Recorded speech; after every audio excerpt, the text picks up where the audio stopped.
인민해방군 현실파에 이제 우리가 힘을 실어주는 게 좋다. 예. 그러니까 뭐 우리가 인민해방군 현실파 누구 이렇게 키워준다 이런 게 아니라 우리가 하던 대로 가면 인민해방군 현실파에 힘이 실려요. 그래서 이거 아까도 말씀드렸지만 이 무슨 로켓군 지금 이제 막 숙청하고 6월 달부터 이런 일은 아무것도 아니에요. 4월 달에 이미 현실파의 거물급 지도자를 숙청했습니다. 국내 언론 별로 안 다뤘는데요. 거두는 류야조우입니다. 이게 인민해방군 국방대학교 전 책임자 커미사르였고요. 공군사령관이었습니다. 태자당 출신의 엘리트 군사 전문가고요. 지난 4월에 부패 혐의로 체포됐습니다. 당시에 홍콩 밍파오 명보는 류야조우는 타이완에 대한 군사 대립에 반대해 왔다라는 기사를 냈었습니다. 이 류야조우가 어떤 사람인지는 이미 2013년부터 이 노선으로 유명한 사람입니다. 2013년 7월에 중국 공산당 중앙위원회 격월간 기관지가 있습니다. 실사구시할 때 그 구시입니다. 추시. 그 기관지에 이 국가와 당과 군의 전면적 개혁을 촉구했습니다. 이 전면적 개혁에 대해서 당시에 그 SCMP, 그러니까 사우스 차이나 모닝 포스트지는 이 기사 제목이 이겁니다. 옛날 아이디어를 떨쳐야 된다. 옛날 관념을 떨쳐야 된다. 그렇게 장군이 인민해방군을 에 대해서 경고를 했는데 실은 이것은 군대뿐만의 문제가 아니라 political reform, 사회 전체, 국가 전체의 정치 개혁에 대한 그런 요구였다. 요구를 이렇게 한꺼풀 씌워갖고 표현한 거다. Veiled call for political reform. 그게 기사 제목이에요, 지금 저게.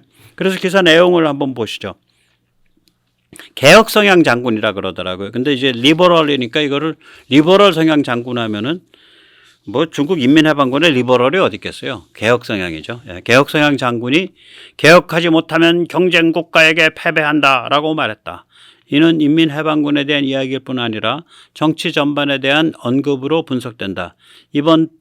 이달 당 중앙위원회 격월간지 추시 기고문에서 류야조우는 인민해방군이 청나라의 망국을 초래했던 고질병과 똑같은 질병, 즉 과거의 관습에 함몰되는 증상 때문에 답보 상태에 있다고 지적했다. 그렇게 이미 한 10년 전부터 이쪽에 그러니까 그 현실적인 개혁파 관점을 가진 그 족보에 있는데 이게 집안이 태자당이니까 아무도 못 건드리고 이게 상당히 이 사람이 상당히 엄청난 영향력을 갖고 있었다 그러더라고요. 그래서 제일 먼저 손을 본 게 이 사람이에요. 4월 달에. 시진핑이가. 그 4월 달에 손을 보고 이제 티각타각 싸움이 있었을 거 아니에요. 그게 이제 불거져 나온 게 이 로켓군 터지기 전에 6월 달에 불거져 나옵니다. 날짜는 6월 17, 6월 18, 6월 19인데 이거를 그분은 이제 좀 다뤄줬어요. 예, 이분이 이제 중국 통이에요. 중국어로라고 제가 가끔 듣습니다. 3연속 연속 홈런이 터지는데 결국 핵심은 뭐냐면은 야, 싸움하면 우리 망해. 안 돼, 전쟁하면. 함부로 전쟁 만지작거리면 안 돼. 그런 얘기입니다. 중국이 이렇게 내부가 아주 그 몸살을 하고 있기 때문에 인민해방군과 당이 군국주의적 모험주의, 전쟁 불사 모험주의를 갈 거냐 말 거냐를 가지고 내부가 몸살을 하고 있고 그게 이번에 로켓군 숙청으로 튀어나온 거예요. 뭐 부패니 뭐 정보 유출이니 그건 다 아무것도 아닙니다. 그런 상태이기 때문에 한국이 굉장히 전략적 의미를 가지는 비핵 군사력을 강화하는 게 중국 내부의 그 몸살을 더 증폭시켜요. 그리고 인민해방군 현실파가 힘을 좀 얻어요. 그 시진핑에 들이받을 수 있는. 예, 그래서 우리가 계속 그 길을 가야 되죠. 그래야 평화가 유지됩니다. 예. 그래서 보면 6월 17일 날 중국 과학기술대 리 교수가 이런 얘기를 합니다. 만약 중국이 대만에서 전쟁을 벌인다면 중국의 661개 도시 가운데 500개의 도시가 사라질 것이며 1억 4천만 명의 젊은이들이 희생될 것이다. 라고 리이가 그런 말을 했고요. 예, 교수가. 그리고 그 다음 날 6월 18일에는 황구시보의 전 편집장 후시진, 이거 굉장히 그 공격적인 인물이에요. 중국에서 유일하게 언론 자유를 누리고 있는 인물이라고 그렇게 아주 아주 그냥 평소에 아주 무지하게 사나운 소리 하는 사람인데 후신이 이런 말을 했습니다. 마찬가지로 중국어로에서 인용한 겁니다. 만약 미중 전쟁이 발발하면 생사를 건 싸움이 된다. 미국은 우방들을 활용해서 큰 힘 들이지 않고 정치적 역량으로 군사적 효과를 극대화한다. 자신들이 가용할 수 있는 모든 것들을 사용해서 전쟁을 펼칠 것이다. 이런 형국으로 흘러간다면 우리 중국에겐 승산이 없다. 네. 그리고 나서 이게 6월 18일 아니에요. 6월 19일 날에는 CCTV에서 중국의 유명한 군사평론가죠. 텅지엔첸이 이런 말을 합니다. 미국은 알래스카, 일본, 한국, 타이완, 필리핀을 연결해서 중국을 쉽게 봉쇄할 수 있다. 이것이 2020년 4월에 언급된 미국의 태평양 억제 전략이다. 이상하잖아요. 17, 18, 19 계속 터지는 거예요. 그리고 4월 달에는 이 같은 현실파들을 밟아 죽이려고 그 거두인 아까 이름도 힘들어. 저는 이렇게 이제 고유명사 기억 상실증. 류야조. 예. 4월 달에는 류야조를 숙청을 했고. 예. 자, 그런데 이 일이 있기 전에 그때 제가 여러 번 언급했었는데 5월 말에 아주 기묘한 인터넷 글이 중국에 떠돌았어요. 이게 뭐냐면 익명으로 필자가 자기 자신을 군사평론지의 편집장이라고 소개를 한 익명 글인데 이게 여러 버전이 조금씩 바뀌면서 그냥 중국 인터넷을 아주 뜨겁게 달궜죠. 그럼 이건 뭐냐면 우마오당이 이걸 유포시키거나 이게 퍼져나가는 걸 방치한 거예요. 그런데 겉으로 보면 이게 좀 헷갈려. 겉으로 보면 이게 네 군데서 한꺼번에 전쟁하자는 소리야. 로 들릴 수도 있지만 실제로는 야 전쟁 벌어지면 네 군데가 한꺼번에 터지는 거야. 이거 감당할 수 있냐 이 소리예요. 그러니까 대만 전쟁이 벌어지면 서해와 한반도에서 전쟁 벌어지고 남중국해에서 전쟁 벌어지고 인도에서 전쟁 벌어진다는 거예요. 네 개의 전선을 중국이 동시에 감당할 수 있냐 그 글이었어요. 그러면 보세요. 4월 달에 아까 또 류야조 4월 달에 류야조 현실파 건물을 숙청을 하고 5월 말에는 현실파가 가지고 있는 고민 야가 전쟁 벌어지면 4개 전선이야. 이게 인터넷을 한번 도배를 하고 6월 달에는 그게 5월 말이에요.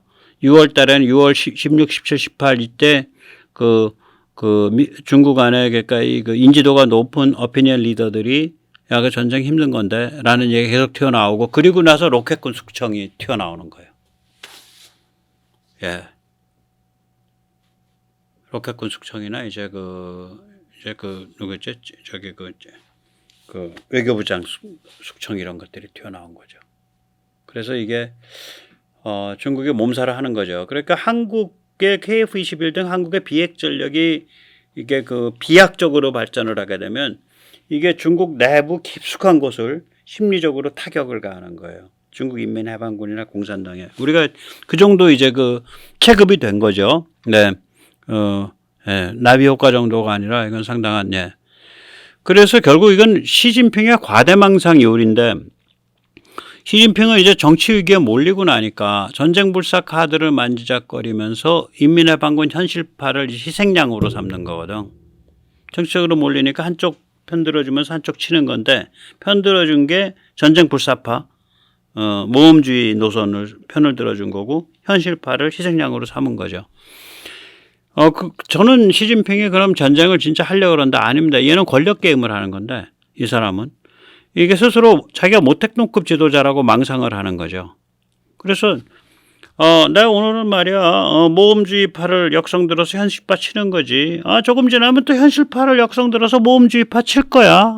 그래서 영구적인 거지. 숙청은 영구적으로 가면서 말이지. 오직 나의 권력 강화만 이루어질 뿐이지 노선이라는 건 결국 아무 의미도 없잖아. 다 우리 모택동 주석도 그렇게 하셨잖아. 뭐 그런 거지 뭐 이렇게 얘기하고 있는 게 지금 시진핑 그런 생각일 거예요 이게. 당연하죠. 미친놈 아니면은 그렇게 생각하지. 스스로 얕다고 생각하니까. 그런데 인민해방군 현실파 입장에서는 이거지. 야, 네가 감히 군과 전쟁을 권력 게임의 도구로 사용해? 네 눈엔 이게 장난으로 보이냐? 네가 모택동이라고 생각하냐? 모택동은 바깥을 상대로는 그런 식으로 갈짓자 도발 안 했어. 내부를 했지. 바깥을 상대로 전쟁을 갖고 갈짓자 도발하지 않았어. 모택동은. 너는 지금 모택동도 안 한 짓을 하려는 거야. 이게 지금 인민의 방금 현실파나 사회 저변에 깔려 있는 현실파들의 이제 그 생각인 거죠. 우리는 어느새 거대한 고래가 돼 있습니다. 네.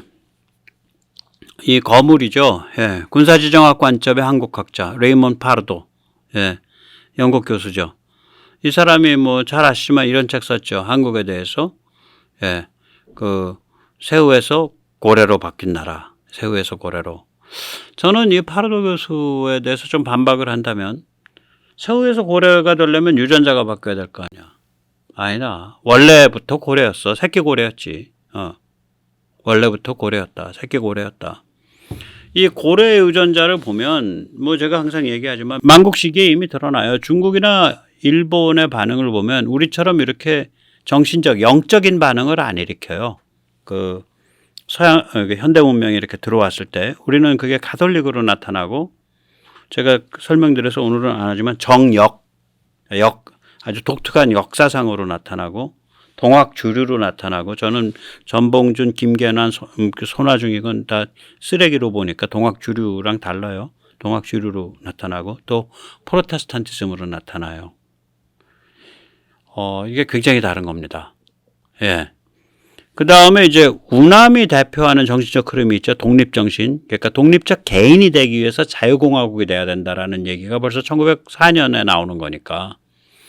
그 다음에 공산당의 당부당, 공산당 비판 이게 1921년인가 22년쯤이죠. 5가지 항목으로 공산당을 비판하죠. 사유재산을 없애면은 게을러지고, 종교를 없애면은 도덕이 타락하고, 지식인을 없애면은 개무식해지고, 상공인을 없애면 혁신이 없어진다. 그리고 마지막 너희들한테 경고하는데 소련을 국제주의적 조국으로 떠받들지 마라. 걔들 국제주의 떠드는 건 이빨만 터는 거지 결국 속내 딱 가면 소련 자체의 국익뿐이다. 5가지로 비판합니다. 근데 그게 결국은 뭐 칼 포퍼든 누구든 간에 뭐 유명한 정치 철학자들이 비판한 공산주의 비판의 핵심을 거기 다 담고 있어요. 그게 이미 1920년대 초에 나와. 그리고 이제 1941년에는 Japan Inside Out, 그러니까 미국에서 영어로 나가지고 베스트셀러 됐죠. 거기에 이미 개인, 민주주의, 전체주의 국민심리 이런 깊은 정치 철학적 관점을 가지고 있으면서 결국 얘기는 뭐냐면 지금 당신들 미국이 일본과의 싸움을 피하고 있는데 당신들이 원하든 원하지 않든 일본이 일제가 미국을 쳐. 그럼 그때 당신들은 태평양에서는 일본과 싸우고 일제와 싸우고 대서양 건너서는 나치랑 싸우는 그런 싸움을 시작할 거야. 그 일이 일어났죠. 이 책이 나오고 6, 7개월 후에. 그리고 이 책이 베스트셀러가 됐죠. 그 다음에 우리가 이제 건국, 또 6.25 남침 격퇴, 전후 복구, 경제 발전, 경제 체질 혁신. 우리 경제 체질 혁신이 아무리 못 잡아도 한 3번에 걸쳐서 일어나죠. 예. 한 번은 이제 1979년 박 대통령 돌아가시던 해에 돌아가시기 전에 민간 주도 경제로의 이행을 결정을 하고 그걸 충실히 실행해낸 게 전두환 대통령이었죠. 그게 첫 번째. 예, 그 다음에 이제 2번째 경제체질 혁신은, IMF 때 한번 오죠. 고통스러웠고, 그것도 마이너스도 많습니다. 빈부격차가 커졌고 그랬죠. 그러나 냉정해졌고 사회가 좀 그렇죠. 3번째 경제체질 혁신은 그건 오래 걸쳐서 일어났는데 1990년대 초부터 엊그저께까지 걸쳐서 중국의 고속 성장을 이용해서 우리가 쉽게 경제 고도화를 달성했죠. 또 그 과정에서 민주주의도 성숙을 했고. 그래서 이게 이런 유전자가 있었던 거예요. 원래부터. 그러니까 그 전에 뭐 새우였던 게 아니라 새끼고래였던 거죠. 그래서 이제 한국에 이제 현대 문명이 온 지, 한반도 이 땅에 현대 문명이 온 지 이제 160년 됐습니다. 보통 현대 문명의 도래를 1860년대로 보니까, 예. 160년이 됐는데 이제 한국은 성체고래가 된 거죠. 그래서 우리가 뭐 그게 뭐 아주 조그만 한 부분의 예지만 KF-21 같은 그런 어떤 상당히 그 중요한 의미를 갖는 그러한 그 무기라든지 이런 거를 그 국산화 시켜가지고 군사 지정학 구도를 한번 흔든다든지 우리가 이 고래가 한 번씩 흔들면은 중국 공산당과 인민해방군의 신부에 균열이 갑니다. 그런 균열을 일으켜야 평화가 유지돼요. 균열을 심하게 해야. 내부에서 뭔가 내부가 다 개또라이들로 돼갖고 다 이상한 대로 굴러가지 않도록 할 수 있으면 좋은 거 아니에요. 기본적으로. 예. 예, 오늘 마지막으로 기쁜 소식 잠깐 드리겠습니다. 제가 말씀드렸죠. 한국은행에서 발표하는 경상수지, 상품수지 발표가 보통 8일, 뭐 9일, 10일 요쯤에 발표가 됩니다. 근데 그 발표되는 게 전달 게 아니라 전달 겁니다. 예, 6월 달 거는 8월 한 10일 이짝저짝에 발표될 겁니다. 말씀드렸죠. 오늘 8월 8일 날 6월분 경상수지가 발표됐습니다. 4월부터 상품수지 흑자가 급증하고 있어요. 그래서 6월에는 드디어 39.8억 달러에 도달했습니다. 이건 5월 대비 2배 이상 되는 거죠. 왜냐하면 5월 달에 상품 수지 흑자가 이게 18억인가 16억이거든요. 16.2억 달러, 16억 달러였었으니까 5월 대비 2배나 되는 2배를 넘는 거죠. 또 이건 경상수지는 흑자가 또 이건 5월 대비 3배 이상 돼서 무려 58.7억 달러 경상수지 흑자가 됐습니다. 이거는 더 좋은 건 뭐냐면 전년 동기 대비 수출 감소폭이 급감했어요. 전년 동기 대비해서 월별로 수출 감소폭이 그러니까 작년 5월 대비 올해 5월, 작년 4월 대비 올해 4월 이 수출 감소폭이 뭐 14%, 15%, 16% 이랬었는데 6월 달에는 그 감소폭이 9.3%. 예, 감소폭이 많이 줄어든 거죠. 이 추세로 가면 이제 올해 제1분기에서 워낙 크게 까였지만 상품 수지 흑자가 아마도 250억 달러 넘을 수도 있고 경상 수지 흑자가 400억 달러를 넘을 수도 있고요. 그 다음에 이제 더 중요한 건 이제 이게 되살아난 추세. 그러니까 그 수출도 그 볼륨 자체가 작년을 넘어서게 되고 또 수입도 볼륨이 작년을 넘어서거나 뭐 거기 육박하게 되고 뭐 이런 그 되살아난 추세가 오고 이게 성장하는 추세가 다시 회복되고 이렇게 될 수 있다는 얘기죠. 네. 또 이와 동시에 이제 정부의 세입 세출, 또 이자율, 환율, 인플레, 실업률 이런 것들을 이제 골고루 방어를 하려고 하고 있고 그걸 비교적 골고루 방어하고 있는 세계에서 거의 유일한 나라죠. 그래서 좀 어렵지만 힘을 내서 같이 가면 이 고래가 점점 더 커질 것 같습니다. 점점 더 건강하고 커지는 그런 고래로 갈 수 있을 것 같습니다. 오늘 여기까지 모시겠습니다. 감사합니다.